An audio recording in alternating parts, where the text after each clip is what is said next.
నమో శ్రీనివాసాయ నమః. నమో వెంకటేశాయ నమః. అందరికీ నమస్కారం అండి. ప్రతిరోజు రాశి ఫలితాలు తెలుసుకోవడానికి ఇంకా మన ఛానల్ సబ్స్క్రైబ్ చేసుకోకపోతే ప్లీజ్ సబ్స్క్రైబ్ చేసుకోండి. లైక్ చేసి మీ పూర్తి సపోర్ట్ మన శ్రీనివాస ఛానల్ కి ఇవ్వండి. ఈ వారం రాశి ఫలితాలలో గోచార్య రీత్యా వృషభ రాశి వారు ఎటువంటి శుభాశుభ ఫలితాలను పొందుతారో తెలుసుకోవడానికి ఈ మన వీడియోని ఎక్కడా స్కిప్ చేయకుండా చివరి వరకు చూడండి. మీకు తెలియకుండా మీకు కొందరు హాని చేసే అవకాశాలు ఎక్కువగా గోచరిస్తున్నాయి. వ్యాపారంపై దృష్టి పెట్టండి, కష్టాలు రావచ్చు. స్నేహితుని సహాయంతో ఉద్యోగ అవకాశాలు లభిస్తాయి. మతపరమైన ప్రదేశానికి తీర్థయాత్రకు వెళ్ళవచ్చు. మితిమీరిన కోపం మానుకోండి, కుటుంబ జీవితం బాధాకరంగా ఉంటుంది. సోమరితనాన్ని నివారించండి, ఆరోగ్యం పట్ల శ్రద్ధ అవసరం. ఈ రోజు అదృష్టంతో కొన్ని సమస్యలను ఎదుర్కొంటారు. ఆర్థికంగా మీకు శుభప్రదంగా ఉంటుంది. నిలిచిపోయిన పని ఒకటి పూర్తి అవుతుంది. కుటుంబ ప్రతిష్ట పెరుగుతుంది, కీర్తి సంపద పెరుగుతాయి. మీరు అనుకున్న ఒక పనిని పూర్తి చేయడం వల్ల మీకు ఆత్మవిశ్వాసం పెరుగుతుంది.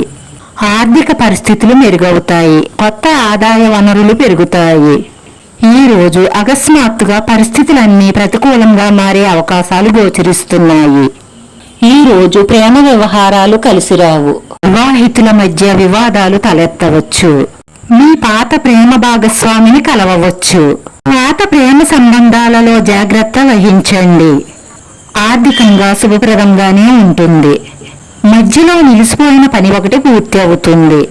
పెండింగ్ లో ఉండిపోయిన డబ్బు మీ చేతికి అందుతుంది. ఇది ఇంట్లో శ్రేయస్సును తెస్తుంది. అక్రమ సంబంధాలు అసలు పెట్టుకోకండి, ఎందుకంటే జీవితాలు తారుమారవుతాయి. ఈ రాశి వారికి చిన్న చిన్న సమస్యలు తప్ప అంతా బాగానే ఉంది. ఈ వ్యక్తిగత సంభాషణను ఇతరులతో పంచుకోవడం మానేయండి, ఎందుకంటే ఎవరైనా మీ అధికారిక సమాచారాన్ని లీక్ చెయ్యవచ్చు. మీరు కొన్ని పనులను గోప్యంగా చేయవలసి ఉంటుంది. రోజు మీ ఇంట్లో ఎవరో ఒకరికి ప్రాణగండం ఉంది కాబట్టి మీరు ప్రమాదాల నుంచి దూరంగా ఉండడం మంచిది. అంటే వాహనం నడిపేటప్పుడు, ఎలక్ట్రానిక్ వస్తువులు వాడేటప్పుడు పిల్లలు మాత్రం కాలువల దగ్గరకు, చెరువుల దగ్గరకు వెళ్లకుండా చూడండి.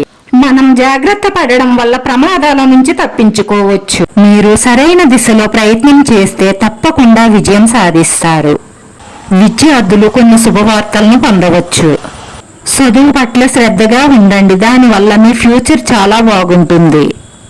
ఆర్థిక నిర్ణయాల విషయంలో కొంచెం జాగ్రత్తగా ఉండండి. ఈ రోజు ఈ రాశి వారి అదృష్ట సంఖ్య 4. ఈ రోజు ఈ రాశి వారికి కలిసొచ్చే రంగు ఆకాశ నీలం రంగు. వీడియో నచ్చితే లైక్ చేయండి, మీ లైక్ మాకు ఎంతో విలువైంది. మీరు లైక్ చేయడం వల్ల ఈ వీడియో కొంతమందికి చేరుతుంది.